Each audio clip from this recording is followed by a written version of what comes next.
And number 9, Adler was in the military 4 times.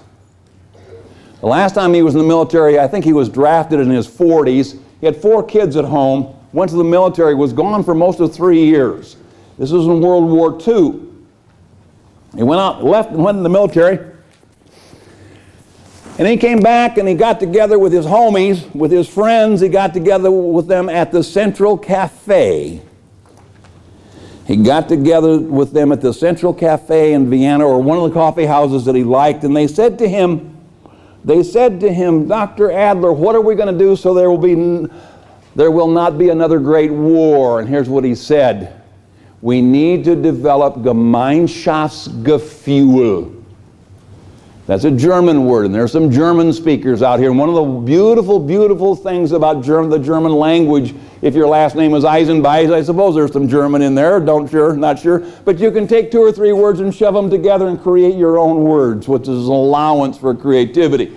Gemeinschaftsgefuhl is 2 or 3 words strung together, doing for the good of others because it needs to be done. A sense of community feeling, a sense of community spirit. A sense of community spirit. For the last 21 years, I volunteered to be the psychological end of a women's basketball team at a local community college. And I've been doing that for 21 years. Absolutely adore it. Get to work with the players, get to work with the coach. Calls me on the phone.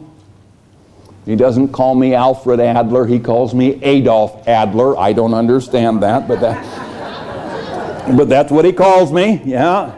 And he'll say, I got something. That means I'm supposed to listen to him. I got something. And he begins to talk to me about a challenge that he's facing, and he'll say, give me your take on it from Adler's point of view or Dreicher's point of view. Give me your take. And I'm honored.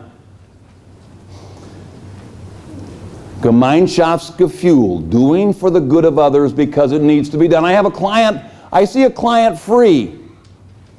I see clients free. I have one on my caseload all the time. But I just switched that. This last fall. I had a young woman, she's probably in her 40s, come to see me, and she said, I can't pay you. And I said, what will you volunteer to do during the week between the time that I see you? So we began to talk about how she could volunteer to help others as I was volunteering to help her. And I liked the trade-off. I've been in private practice since 1978, and I've seen people free that period of time, but I could never ever get to that point where I could turn it around so that if I'm going to see you gratis, I want you to do something for the good of others gratis. I like that. That feels good to me. That felt right to me.